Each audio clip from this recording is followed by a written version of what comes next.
Je vais vous raconter, avec l'aide de Hachem, ce Shavua Tov, bonne semaine pour tout le monde. Je vais vous raconter une histoire très très belle que j'ai vue dans un livre.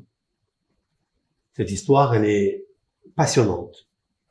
Il y a beaucoup à apprendre. Je vous laisse à chacune, de prendre la leçon de vie qu'il nous faut apprendre de cette magnifique histoire.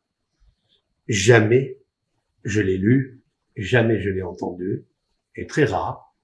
Je pense pas que vous la connaissez déjà. Je vais vous la lire et traduire.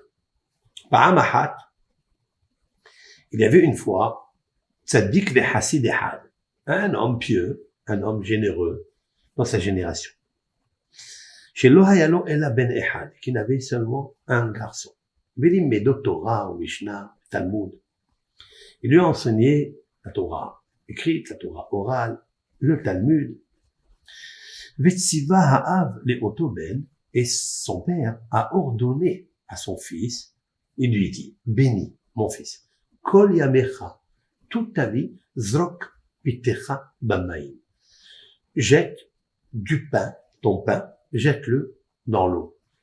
Dans la plage, dans la mer, dans le canal, là où il y a de l'eau, jette. Quand tu rencontres tu manges, tu rencontres un fleuve, tu rencontres un océan, jette le pain là-bas. Ne le mange jamais seul. Partage ton pain avec les poissons qu'il y a dans la mer. Amarlo, ahar yamim, timtsa scharcha harbe. Il lui a dit, son père à son fils, il lui a dit, pour quelques jours à venir, années peut-être à venir, tu vas trouver ta récompense énorme. Grande récompense. Voilà, après quelques années, le père est décédé. Haya ben Mekayem Mizat Habib, le fils accomplissait la demande de son père. L'Izrok bechol yom vayom kikar lehem, de jeter tous les jours un morceau de pain. Pa'amaha, un jour, Pagamo Eliyahu Hanavi. Un jour, Eliyahu Hanavi a rencontré ce garçon, Amarle. Oto Aben, kar bekar tzibali avi. C'est-à-dire, Eliyahu Hanavi lui dit, qu'est-ce que tu fais? Tu es en train de jeter du pain, je t'ai vu hier, avant-hier. Pourquoi? Il a dit, comme ça, papa, il m'a demandé. Amarle Eliyahu Hanavi. Alors, Eliyahu Hanavi lui a dit, Allo matsinu devarze katovato. Il dit, ce qu'il t'a dit ton père, en fait, c'est écrit dans la Torah. Quoi? Hayab Adam le'ashlich lechem letoch hamayim. Il dit, un homme, il est obligé de jeter du pain dans l'eau. Ve'e efshar le'olam imlo idrok lechem letoch hamayim. Il dit, il faut que tu saches que le monde ne peut pas tenir si on jette pas aussi de la nourriture à des poissons.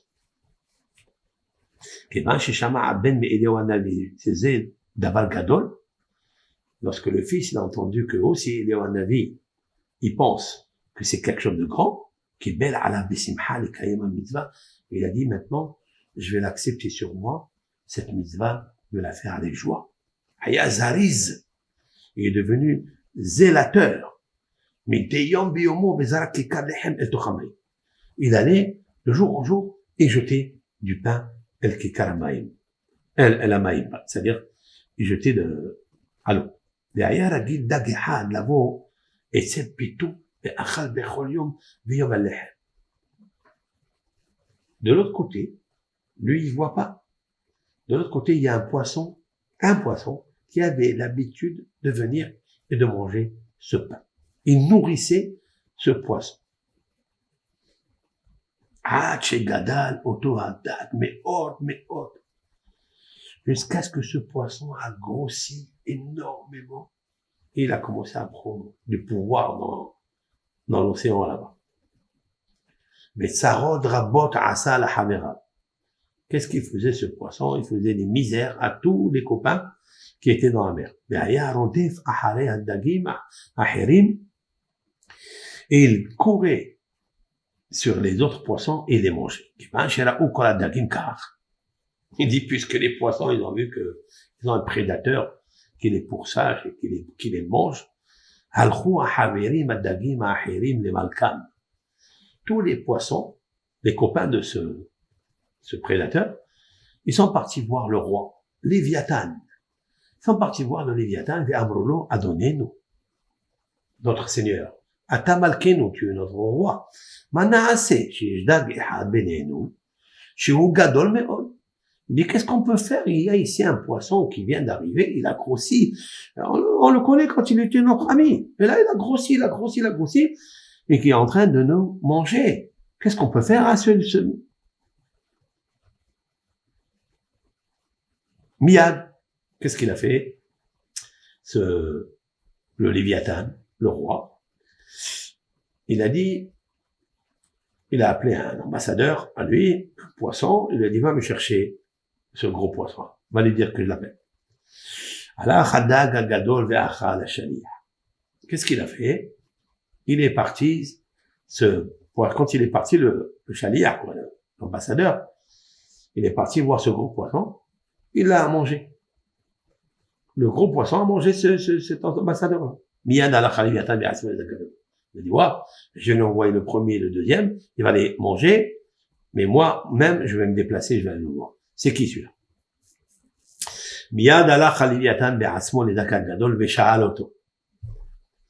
Le Léviathan, il vient, et il lui demande la question à ce gros poisson. Mais de quel endroit tu arrives? Alors il lui a dit, et de quel endroit tu arrives, et de quel endroit tu as grossi comme ça? Amallo, il lui a dit, je suis au bord de la mer. Au bord de la mer, tu as grossi comme ça? Amallo à Léviathan. Il dit, très bien, pourquoi tu fais du mal à tes camarades? Et pourquoi ils sont très petits? Tes camarades, ils sont aussi à Sefatayam, au bord de la mer, mais ils sont très petits. Mais Shivadag, il lui a répondu, le gros poisson, il dit, il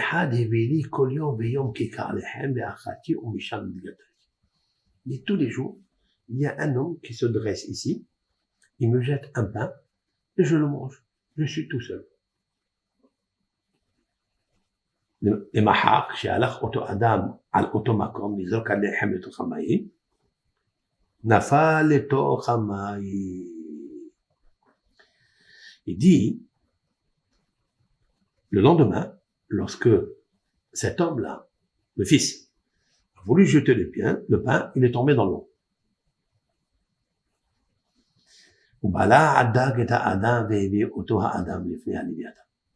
Qu'est-ce qu'il a fait le poisson? Comme il lui a pas donné le pain normal, il l'a avalé à cette personne-là, à ce fils-là. Il l'a avalé et il l'a amené chez le Léviathan.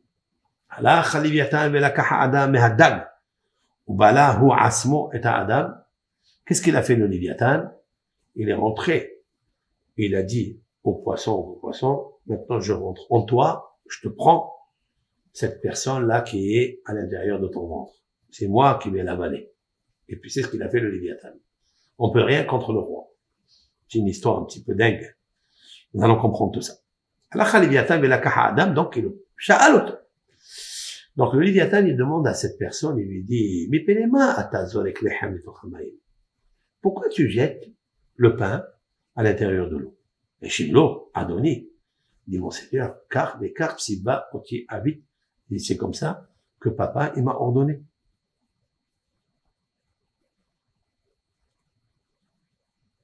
Et donc, j'accomplis sa mitzvah, son commandement. Il lui a dit, tu as accompli l'ordonnance de ton père, tu as fait le kavod de papa. Très bien. Car, lorsque Léviathan a écouté la réponse qui était belle, Matil Ahava al-Oto, qu'est-ce qu'il a fait? Immédiatement, il dit, c'est moi qui vais te protéger. C'est moi, le Léviathan, je vais te protéger, puisque tu as fait l'ordonnance de ton père. Il lui a pas dit que aussi Eliyahu Hanavi, il lui a dit que c'est écrit dans la Torah, que quand quelqu'un, il jette du pain et fait du hesed, du bien avec autrui, eh ben, surtout quand il fait un commandement de son père, c'est grandiose. Très bien. Maintenant, Amalo ptahpicha, ouvre ta bouche. Patahpi, il a ouvert. Veyarak betorcho shalosh pe'am. Et il a craché, si on peut dire ainsi, à l'intérieur de la bouche de ce garçon, 3 fois. Miyad naha ala bruwa chokhma ubina. Immédiatement, cet enfant-là a commencé à avoir chokhma, bina, bada'at. Les 3 séphirotes très, très puissantes. C'est-à-dire la sagesse, l'intuition, le discernement et l'amour. Da'at, c'est le kesher. Kesher.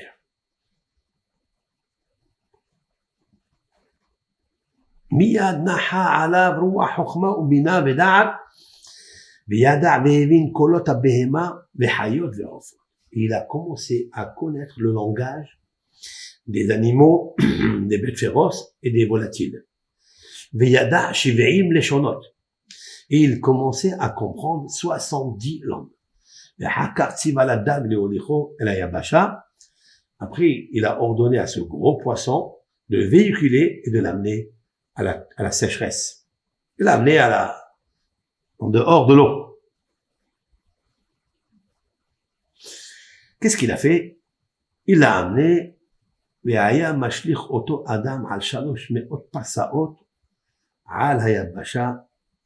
qu'il a fait ce poisson? Il a craché donc l'enfant et il l'a envoyé très très très loin comme un ballon, c'est-à-dire 300 parsaot. Waouh! Ça veut dire 300 fois 4 km 800. Il y en a beaucoup, hein. 4 km 800, je vais vous lire de suite.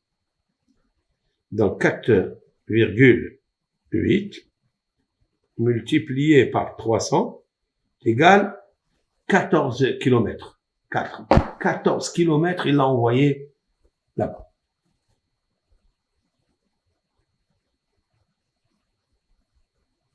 Il dit, il est arrivé à un endroit, le Hayashum Adam al Otomakom. Il y avait personne dans cet endroit.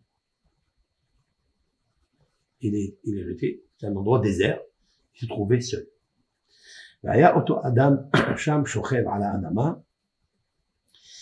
Cet homme dormait donc sur le sol, sur la terre.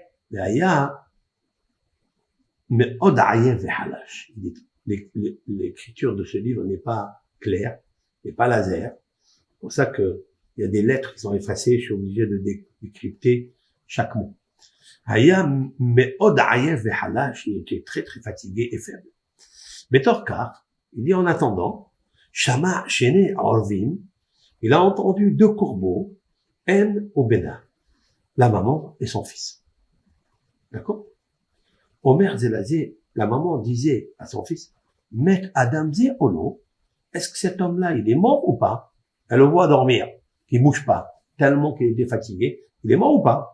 Amara ben Anielech, il dit, moi, s'il est mort, je vais aller, il faut le manger, ils ont besoin de manger, vous savez, les corbeaux, quand ils veulent manger, quand ils trouvent un cadavre, ils commencent par les yeux. Il y a des versets comme ça dans les proverbes du roi Salomon, concernant le kibbout d'Avaïm. Bon, on va pas rentrer déjà dans ça, continuons. Donc,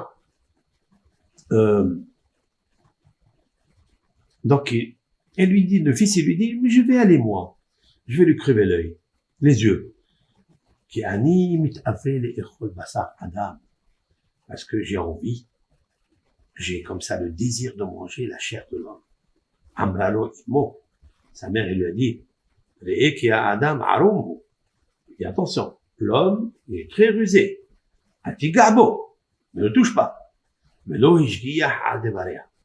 Et le fils, il avait faim. Il a dit, je vais aller, je vais être omnivore maintenant. Alors, unshahu al-raglav. Qu'est-ce qu'il a fait? Il a dit, je vais pas aller directement à l'œil. Il est parti le toucher dans les pieds pour voir si il est mort. Velo za'mimenu. Et cet homme n'a pas bougé.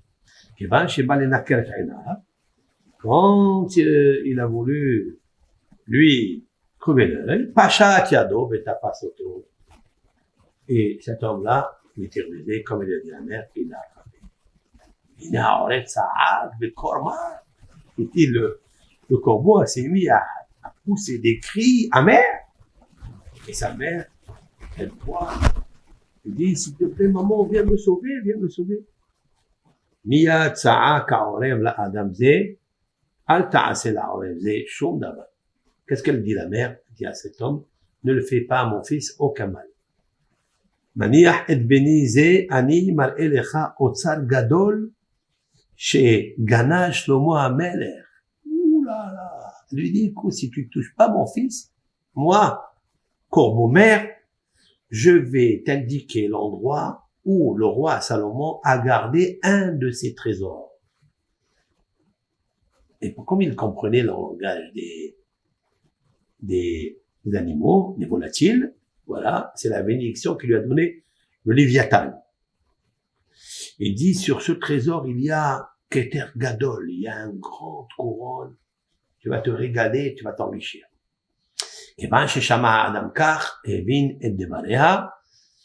Quand il a entendu ces paroles du corbeau, il a compris, d'abord montre-le-moi, et après, je te donne ton fils. Tafsa oto bichnafav, ve'alach achareha, elle a dit, elle a suivi, lui il a suivi ce corbeau, jusqu'à ce qu'elle lui a amené à l'endroit où il y a le trésor. Miyad iniho, sheiniho, itchila ha'em le'akot et bena, ve'amra lo, ve'lama lo emantali. Qu'est-ce qu'elle fait la maman? Elle commençait à donner des coups d'aile à son fils. Pourquoi tu n'as pas cru? Pourquoi tu n'as pas écouté mes paroles? Je t'ai dit déjà que cet homme-là était un homme rusé. Tu es descendu, tu as voulu le manger et il t'a attrapé. Et maintenant, Gilitia Otsar Ba'avurcha, à cause de toi, j'étais obligé de dévoiler le trésor. Très bien. Miyad halcha ve'ivia ese ve'had. Immédiatement, qu'est-ce qu'elle a fait? Elle est allée chercher une herbe. Vesamatu alpiv. Miyad shavruho elav. Parce que cette mère, comme elle a dévoilé le secret où était le trésor, elle s'est mise en colère sur le petit, elle l'a tabassé jusqu'à qu'il est mort. Elle l'a tué. Qu'est-ce qu'elle fait? Elle va chercher une herbe. Elle prend cette herbe, une herbe secrète. Ouais, les mystères, les phénomènes mystiques, mystérieux de la création, on les connaît pas. Qui est-ce qui peut aller chercher une herbe qui fait vivre, qui fait ressusciter? Qui? Akadosh Baruch Hu, il a créé des merveilles dans le monde. Et nous sommes complètement sombres devant ces merveilles-là. Vous voyez qu'un corbeau, des fois, il est plus intelligent 1000 fois que nous. Il va chercher cette herbe, elle pose, l'herbe sur la bouche, enfin le bec du corbeau. Oh! Miyad shavruho elav. Et voilà, l'enfant, il s'est réveillé. Ra'a Adam Ehad. Qu'est-ce qu'il a fait? Cet homme-là, il voit qu'est-ce qu'elle a pris dans ses mains. Le Amar Vadaya Esevazé, Mehaye Meti. C'est sûr que cette herbe-là, il fait ressusciter les morts. La Kaha Eseve Amar Harini Olech Yerushalayim. Il a pris cette herbe, il a arraché quelques bottes, il a pris ses bottes et il a voyagé à Jérusalem. Il a dit, je vais aller à Jérusalem, à Hayebo et à Metim, et je vais faire la résurrection des morts direct. Quand il marchait donc dans le chemin, Matsa Ari Ehad Met, il a vu un lion mort. Mekia Bo Aesel, Ve'amad Alalo. Qu'est-ce qu'il a fait? Il a pris cette herbe, là il y a, je pense, une petite faute là. Non, c'est pas ça. Ça n'est pas cet homme-là, le Hassid. C'est pas celui qui dormait, le Hassid. C'est lui qui est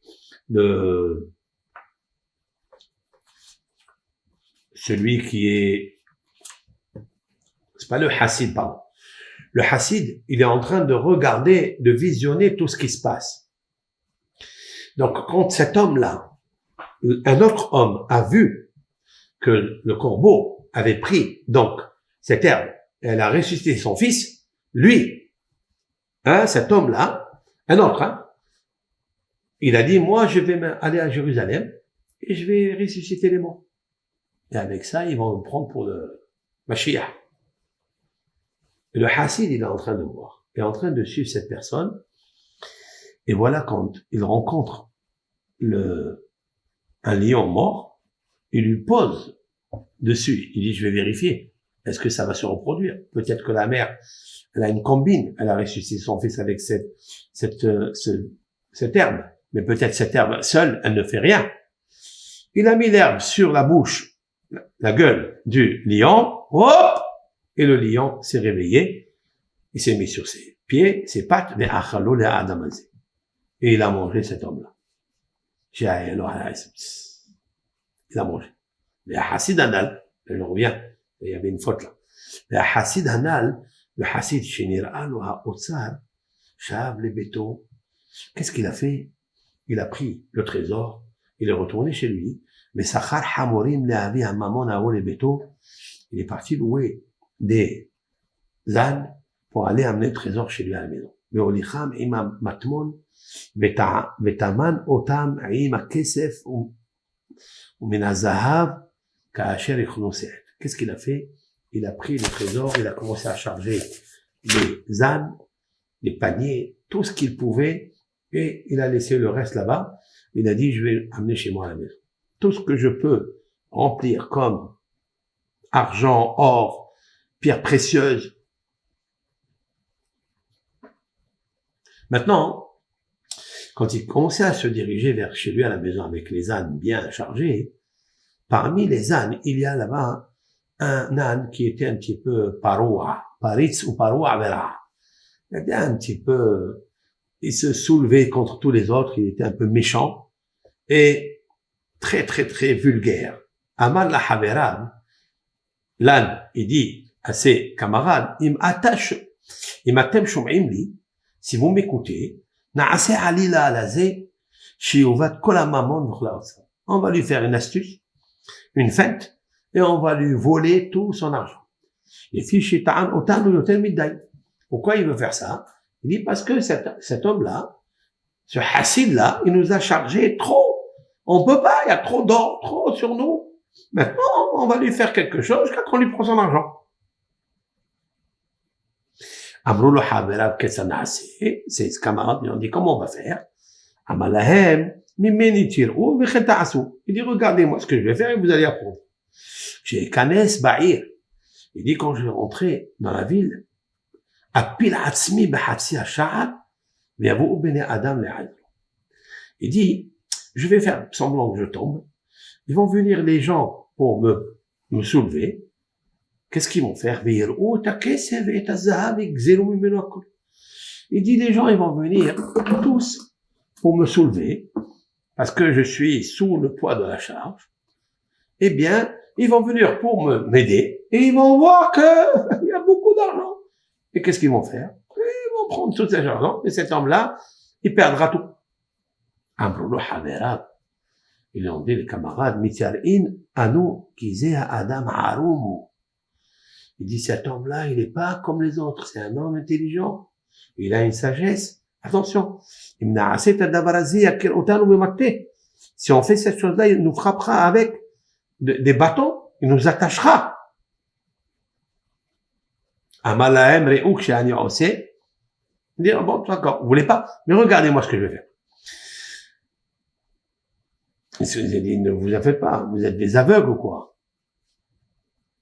José Bina et Jeshata, qui dit, l'âne, le rebelle, là, quand il parlait, lui, le Hassid, il connaît toutes les langues. Il connaît les langues des oiseaux. On l'a vu. Il connaît aussi les langues des animaux. Il le sait aussi. Qu'est-ce qu'il a fait? Quand ils sont rentrés à la ville, il pile à Hamor et Asmou Bachar. Le Hassid, il s'est tué. Je vais voir qu'est-ce qu'il va faire. Il dit, quand ils arrivent là-bas, l'âne, il fait semblant qu'il tombe. Qui ani makir ma'asa varai. Ma'asa natal et amakkel shebiado. Ikaou betov al rosho ve'al hotamo ve'al gabbo makot gedolot hachikamek. Il dit quand l'autre, il a voulu tomber avant que viennent les autres, il a pris le bâton et lui a donné une bastonnade. Comme il faut, sur son nez, sur son dos, sur sa tête. Alors ses amis commençaient à lui dire, attention, t'as dit que cet homme, là, il est particulier, pourquoi tu as fait ça? Alors, il a pris l'âne, il a dit, allez, lève-toi, maintenant, marche, continue. Miyad alacha, ish, imam mamon, haotsad, le meto ou gnazo. Immédiatement, cet homme-là, il est parti, il a caché son trésor dans sa maison. Amralo ishto, toujours pareil, sa femme lui dit, d'où tu as eu cette richesse-là? Amallah, malecha l'sha'aleni. Pourquoi tu me demandes? Akadosh Baruch Hu berov hasadam natnoli.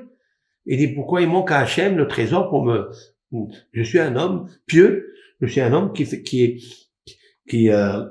pratique avec respect ses alliances, son alliance, la Torah, l'étude. Je vole pas, c'est Dieu qui m'a donné. Tous les jours, rebelote. D'où tu as ça?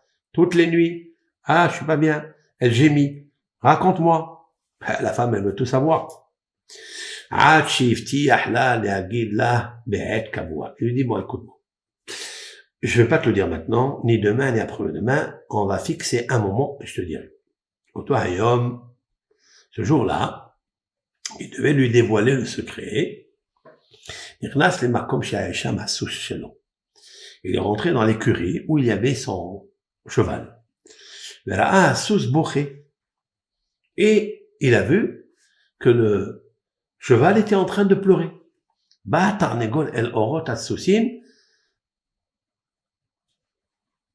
Pas orot, avrot.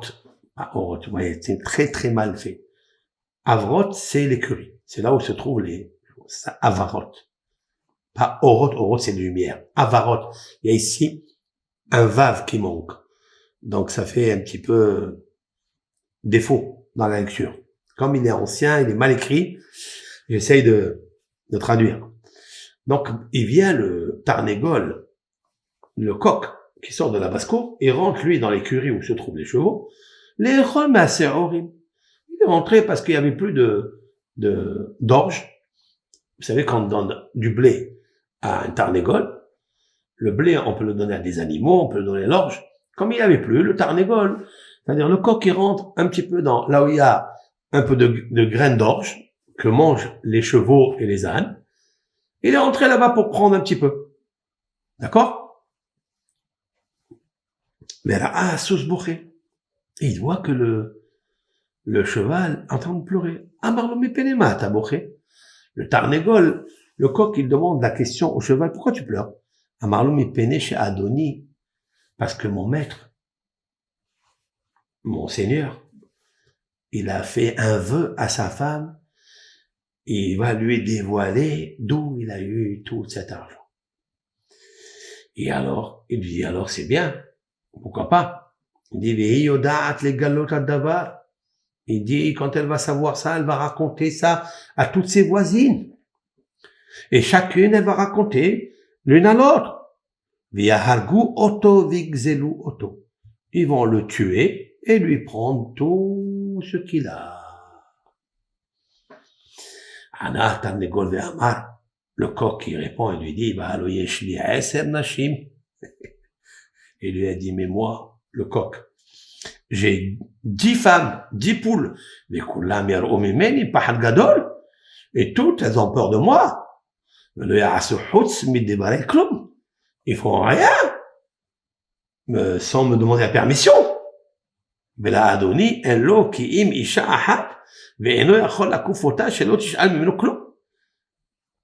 Le coq, il dit, mon Seigneur, il a qu'une seule femme, et il peut pas la faire taire, qu'elle lui demande jamais de lui dévoiler quelque chose. Il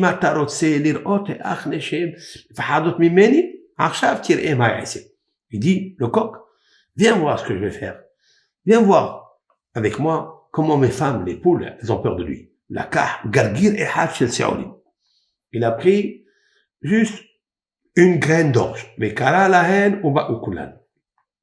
Il les a appelés comme ça, il leur a dit, coucou, venez ici, venez. Qu'est-ce que c'est? Chacune, elle a commencé à manger.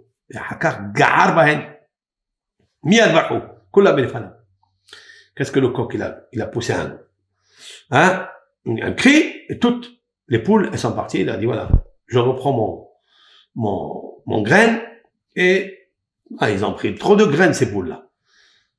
Ok? Alors, il a mangé la graine devant lui. Tu vois? Shama ish kol otana devarin. Il a entendu cet homme, ce hassid, tout ce qui se passait là avec le coq et les poules. Mais il a compris tout ce qu'ils étaient en train de dire. Quand il est rentré à la maison, il lui a dit, alors sa femme, elle lui a dit, Mala est arrivé le jour J, je peux entendre.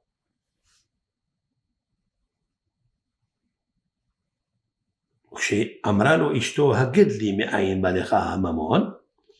peux me raconter d'où il vient toute cette richesse? Il l'a frappé comme il faut. Dit, ne me frappe pas. Et, je vais plus rien te demander. S'il te plaît, lâche-moi et pitié de moi. J'ai pas dit qu'il faut frapper ces femmes, hein, même si elles demandent ce qu'elles veulent. D'accord? Mais voilà, c'est l'histoire. On apprend du coq, ça veut dire qu'en fait, faut que tu sois un guéver, quoi. Faut que tu sois un homme. D'ailleurs, c'est marqué dans le texte de la Torah. C'est pas nous qui inventons cela. Il y a une phrase qu'il faut bien la comprendre d'ailleurs. C'est marqué, ça c'est marqué dans le Roche. Le Roche, c'est un livre qui a été écrit par Rabbeinu Asher Ben Yehiel, qui a vécu il y a presque 12 siècles, à peu près un peu plus que 12 siècles. Le Rav a dit dans son commentaire,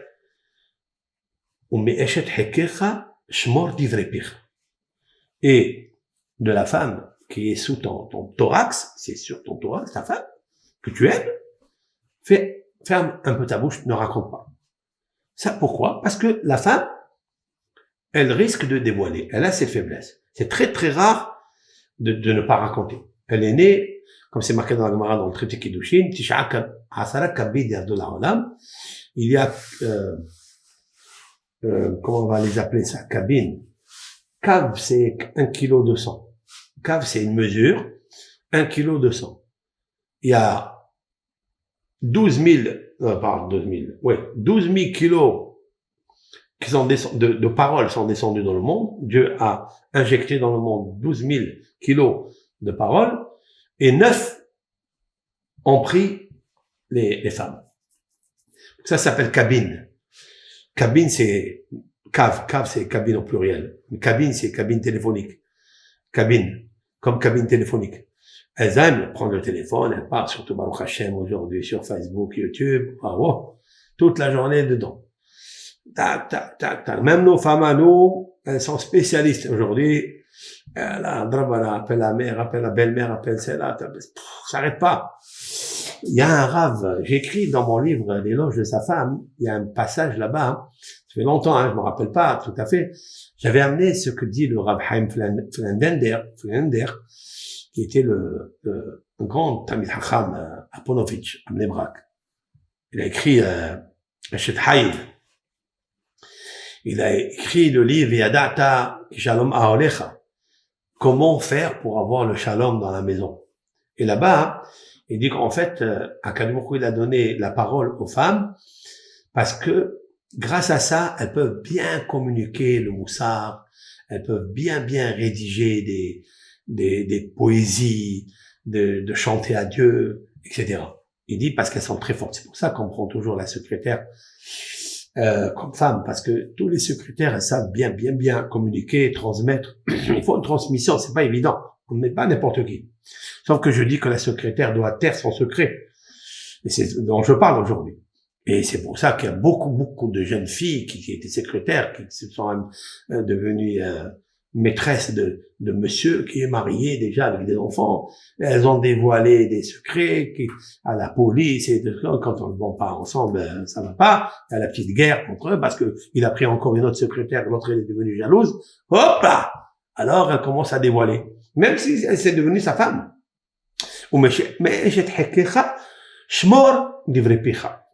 Il a dit le roche. Il a dit, et de ta femme, fais attention, ne dévoile pas. Bien sûr, il faut faire les choses avec beaucoup de tact, avec beaucoup d'amour, il y a des choses qu'on ne dit pas. Et là, d'où on a appris ça? Le Tarnégol.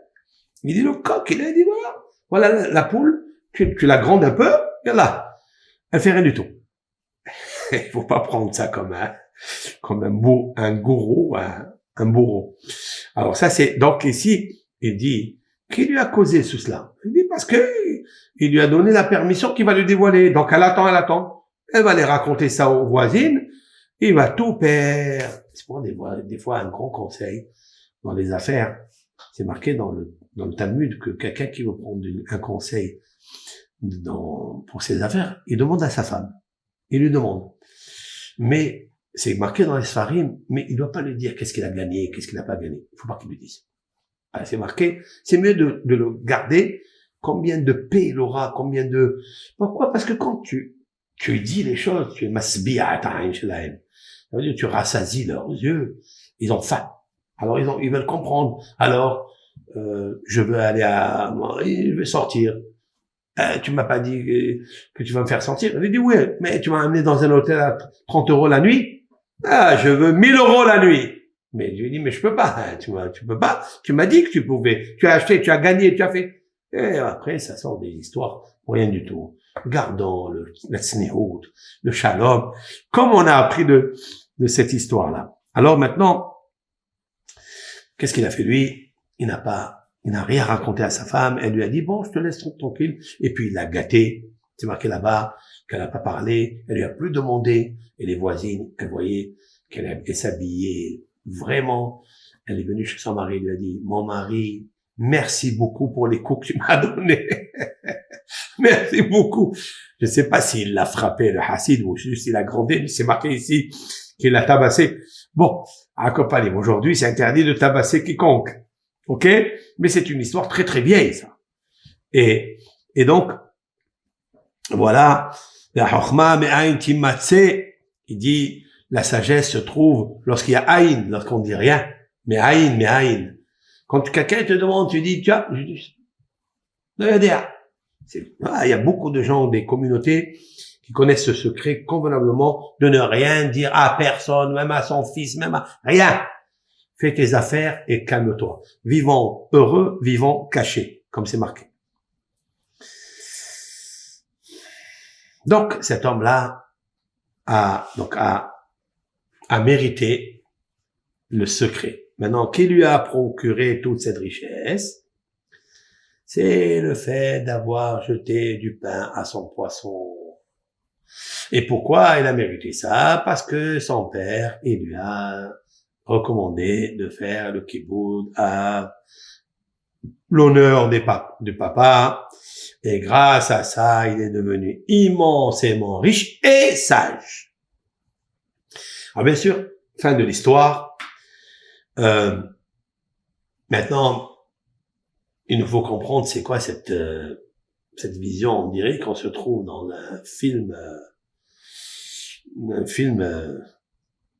virtuel, théorique. On peut s'inventer des choses. Ce poisson qui mange, le Léviathan il l'absorbe, le poisson il absorbe cet homme, il lui dévoile le secret, et l'autre il le bénit. C'est incroyable, c'est magnifique ça. En fait, c'est une histoire qui est vraie. C'est pas que c'est pas une histoire qui est pas vraie, c'est une histoire qui est vraie. Mais nous, qu'est-ce qu'on peut prendre de là? On peut prendre de là que, voilà, il faut avoir la sagesse. La sagesse, c'est toujours le calme, le silence, de garder toujours le silence.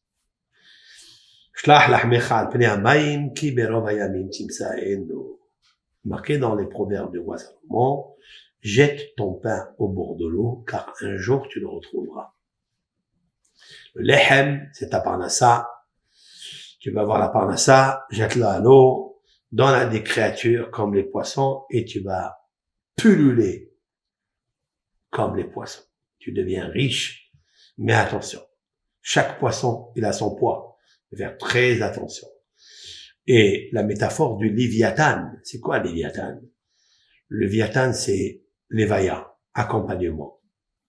C'est Dieu va nous accompagner toujours dans notre vie, dans nos vies, à partir du samedi soir. Il nous accompagne toute la semaine et toutes les semaines et toutes les semaines, toute la vie, à avoir la sagesse, de garder le silence, de faire de la tzedaka et de ne pas parler, de faire d'avoir pitié pour toutes les créatures.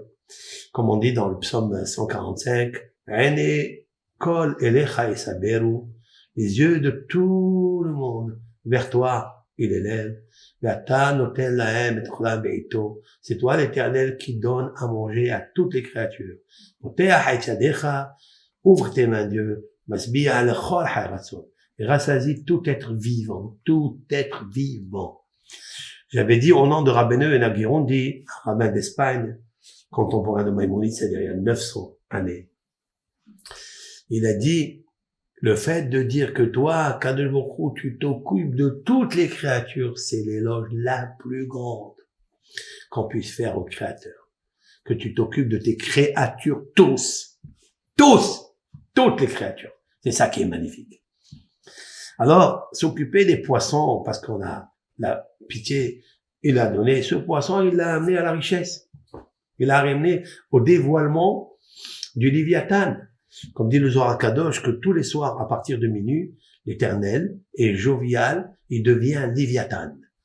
Il est accompagné par escorté par des milliards d'anges qui vont avec lui. C'est ça, le Ratson de Hachem. C'est ça, Léviathan. Lévaya. Lévaya, ça vient du mot accompagnement. Eh bien, que ce Léviathan nous accompagne dans la sagesse, dans le silence, et dans tout. Ce qu'on mérite, grâce à la Emouna, grâce à la Emouna des tzadikim, qui nous ont guidés le chemin de la vie. Kol tov, bracha, ve'atzlacha. Bonne semaine.